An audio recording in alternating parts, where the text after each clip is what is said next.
Baik, untuk mengetahui secara detail sejauh mana persiapan jelang eksekusi terpidana mati, kini kita terhubung dengan koresponden Roni Satria. Selamat malam, Roni. Selain peningkatan eskalasi pengamanan, indikasi apa lagi yang menunjukkan eksekusi akan segera dilakukan? Ya, selamat malam Indra. Tadi pengamanan yang dilakukan oleh Satpol Air di perairan Nusa Kambangan ini, kalau kita melihat bahwa Pulau Nusa Kambangan ini bagian selatan dari wilayah Cilacap yang juga terpisah oleh selat seperti itu. Dan indikasi-indikasi lain yang muncul terkait dengan pelaksanaan eksekusi mati ini antara lain adalah dengan wilayah Teluk Penyu yang juga telah disterilisasi sejak tanggal 7 Mei 2016 lalu dan hingga batas waktu yang tidak ditentukan. Selain itu juga sejumlah brimob ataupun puluhan brimob yang telah masuk beberapa kali sejak minggu lalu juga telah datang dari Polda Jawa Tengah yang melakukan pengamanan di Lapas Nusa Kambangan. Memang kalau kita lihat di lokasi saya berdiri sekarang ini di Dermaga Wijayapura tidak terlalu terlihat adanya pengamanan ataupun eskalasi pengamanan seperti kalau kita bandingkan dengan jilid 2 yang lalu bahwa ratusan polisi juga dikerahkan di wilayah ini karena ini merupakan ring 3 dari pengamanan. Kalau kita lihat ring 2 adalah di Dermaga Sodong tempat nantinya berlabuh ketika dari Dermaga Wijayapura ini menuju ke Lapas Nusa Kambangan. Sementara ring 1 adalah di lapangan tembak Limus Buntu. Nah, wilayah ini kalau kita perhatikan di Wijayapura masih terbilang atau relatif normal karena belum ada pengamanan-pengamanan berarti. Nah, biasanya ini terjadi ataupun pengamanan ini mulai eskalasinya semakin terlihat ketika masa isolasi ataupun 3 hari sebelum eksekusi mati dijalankan, yaitu mulai adanya pengerahan-pengerahan dari polisi yang juga dan juga anjing pelacak termasuk juga kendaraan taktis juga berada di sekitar sini, Indra.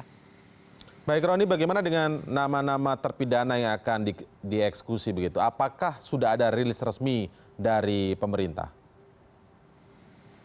Ya, kalau kita lihat dari pemerintah dalam hal ini Kejaksaan Agung memang belum merilis nama-nama siapa yang akan masuk ke daftar eksekusi mati jilid ketiga ini. Namun dari Kabid Humas Polda Jawa Tengah sendiri, Kombes Pol Lilik Darmanto telah beberapa hari lalu, sekitar 2 hari lalu telah menyebutkan 15 terpidana mati yang akan masuk ke dalam eksekusi mati jilid 3. Meskipun tidak menyebutkan nama-nama secara rinci, namun memberikan komposisi 10 warga negara asing dan 5 warga negara Indonesia. 10 warga negara asing ini pun juga dibagi lagi ke dalam 4 warga negara Tiongkok, 2 Nigeria, 2 Senegal, 1 Zimbabwe, dan 1 Pakistan. Nah, dari situlah mulai beredar-beredar spekulasi nama. Karena kalau kita lihat satu-satunya warga negara Pakistan yang ada di Lapas Nusa Kambangan ini yang terkait dengan ataupun terlibat kasus narkoba dan juga mendapatkan vonis mati adalah Zulfikar Ali. Dan pada hari Rabu kemarin keluarga Zulfikar Ali sempat hadir ataupun datang untuk berkunjung.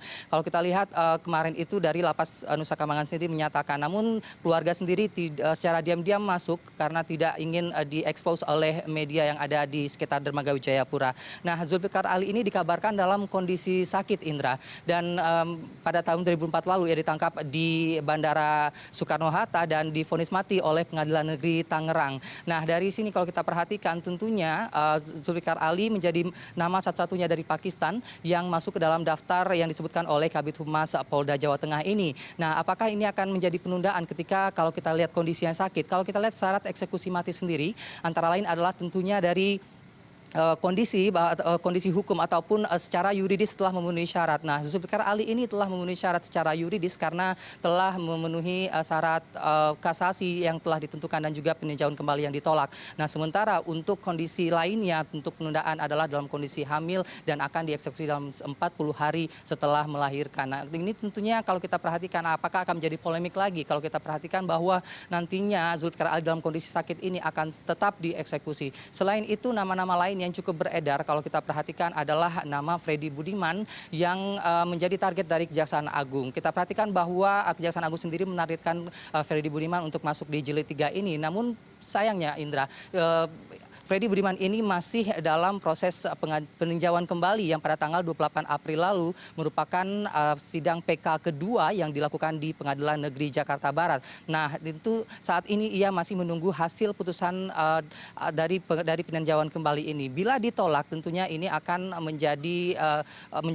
membuat Freddy Budiman untuk masuk ke dalam jilid 3. Apakah ini yang menyebabkan kenapa penundaan ataupun dalam tanda kutip molor seperti itu, Indra, dari Kejaksaan Agung yang sudah melakukan persiapan sejak tanggal 7 Mei lalu hingga saat ini ternyata belum eksekusi mati ini dilaksanakan juga, Indra.